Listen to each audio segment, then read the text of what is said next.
Live షోకి తిరిగి స్వాగతం. సమీప భవిష్యత్తులో భారతీయ జనతా పార్టీ టీఆర్ఎస్ కలవాలని భావిస్తున్నారా అంటే 60% మంది కలవాలంటున్నారు, 40% మంది కలవద్దంటున్నారు. ఇక ఆసక్తికరంగా తిరుపతి ఎన్నికకి సంబంధించి అభ్యర్థి సుగుణమ్మ గారు కలిసినప్పుడు చంద్రబాబు గారు చేసిన వ్యాఖ్యలు చాలా బాగున్నాయి. ప్రధానంగా డబ్బు ఖర్చు పెట్టకూడదు, ప్రచారం కేవలం పనితీరు మీదే గెలవాలి, ఇక ఎట్టి పరిస్థితుల్లోనూ డబ్బు ప్రధానంగా ఉండకూడదు అని వారు చేసిన వ్యాఖ్యలు. అదే సమయంలో రఘువీరారెడ్డి గారు తిరుపతి అంతా రిగ్గింగ్ జరిగింది, 1,00,00,000 కోట్ల రిగ్గింగ్ జరిగిందని ఆయన చెప్తున్నారు. అధికారులు కుమ్మక్కయ్యారని అంటున్నారు.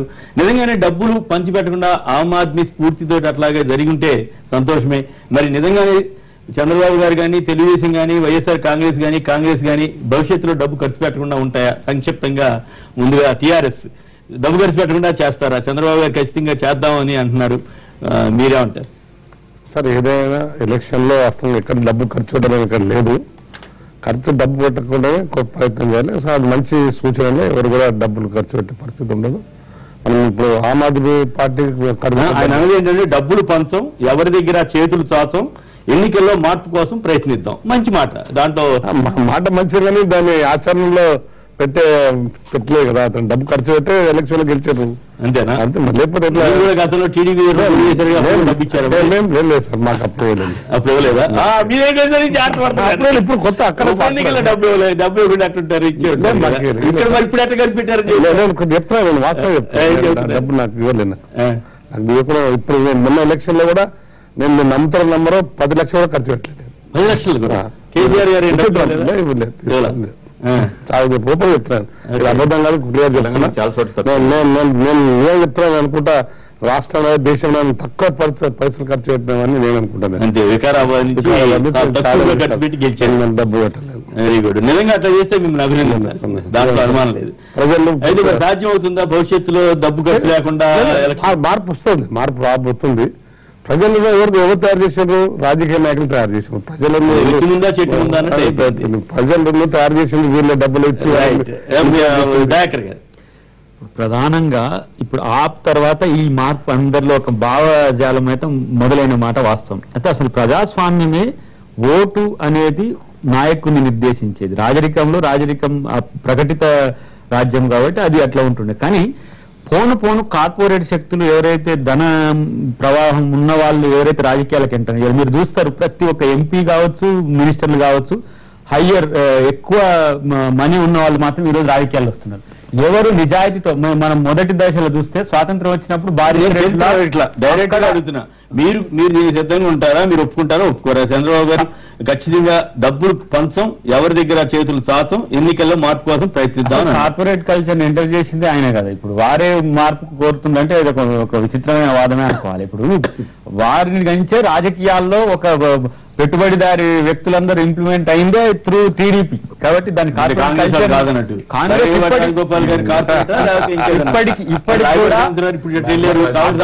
ఇప్పటికి కూడా ఒక్క ఛానల్ చూపియండి కాంగ్రెస్ కు, ఒక పార్టీ ఆఫీస్ చూపియండి, ఒక పత్రికను చూపియండి. కాంగ్రెస్ పార్టీ మొత్తంగా ఇప్పుడు కాంగ్రెస్ పార్టీని చూసే మిగతా పార్టీలు నేర్చుకొని వచ్చిన తర్వాత కాంగ్రెస్ పార్టీ కంటే భిన్నంగా ఉండడానికి ప్రయత్నం చేసి ఇప్పుడు ఈ 5 సంవత్సరాల్లో మీరు చేయబోయే అభివృద్ధిని బట్టి చెప్పగలుగుతారు. రేపు కాంగ్రెస్ ఇతర భారతదేశం అంటున్న బీజేపీ కావచ్చు, ప్రాంతీయ పార్టీలు కావచ్చు, ఎన్నికల్లో డబ్బు పంచమని ఆయన చెబుతున్నారు. తిరుపతిలో రిగ్గింగ్ జరిగిందని వారు అంటున్నారు, రఘువీరారెడ్డి అంటున్నారు. కాదు, అంత థంపింగ్ మెజారిటీ లక్ష దానికి ఎందుకు వచ్చినాయి ఆయన పంచకపోతే?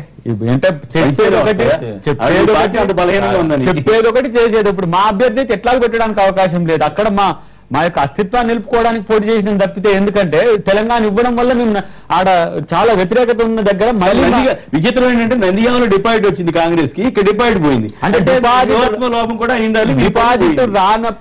డిపాజిట్ రాదనుకొని తక్కువ ఖర్చు పెట్టింది, డిపాజిట్ రాకుంటుండడానికి ఎక్కువ ఖర్చు పెట్టిండొచ్చు.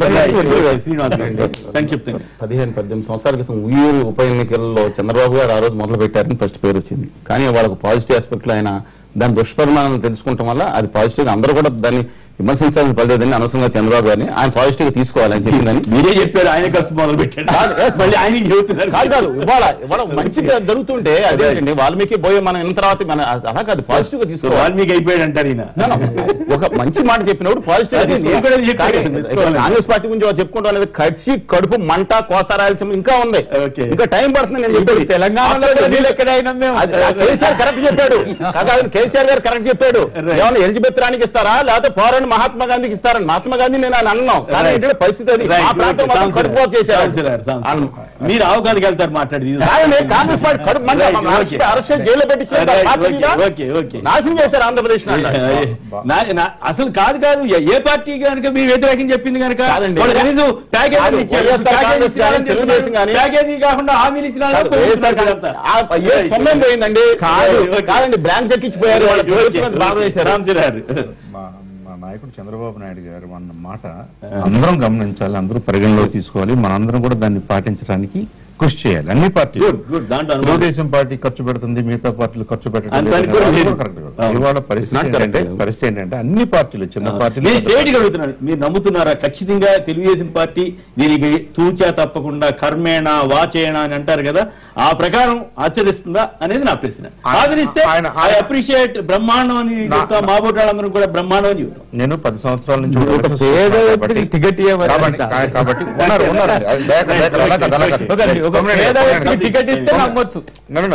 ఇప్పుడు గత 10 సంవత్సరాల నుంచి నేను క్లోజ్ ఎలక్షన్స్ చూస్తున్నాను కాబట్టి దాంట్లో ఇబ్బందులు కూడా గమనించి ఆయన ఇవాళ తన అనుభవంతో ఇది తగ్గితే మంచిదని చాలా సిన్సియర్ గా ఉండొచ్చు. అంటే ఎలక్షన్ అయిన తర్వాత అన్నారని నేను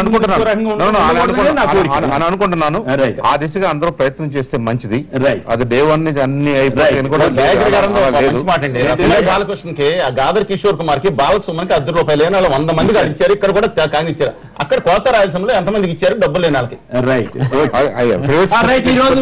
రాజ్యసభ ఎక్కడ ఉన్నారు, ఇక్కడ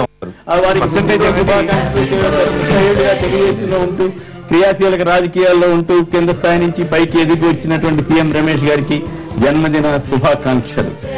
చంద్రబాబు గారికి సన్నిహితులుగా కూడా పేరు పొందారు, వారికి జన్మదిన శుభాకాంక్షలు. రైట్. ఇక సమీప భవిష్యత్తులో బీజేపీ టీఆర్ఎస్ కలవాలని భావిస్తున్నారా అని అడిగితే 61% మంది కలిస్తే బెటర్ అంటున్నారు, మిగతా 39% మంది కాదన్నారు. మరి భవిష్యత్ పరిణామాలు ఎలా ఉంటాయో చూద్దాం. ఎస్ఎంఎస్ పంపిన వారందరికీ కూడా ధన్యవాదాలు. సంజయ్ గారు, సాంసరారు, అలాగే చలసాని శ్రీనివాస్ గారు, అద్దంకి దయాకర్ గారు, విష్ణు గారు, అందరికి కూడా ధన్యవాదాలు. ఇది నేటి వార్తా విశ్లేషణ కార్యక్రమం. నమస్కారం.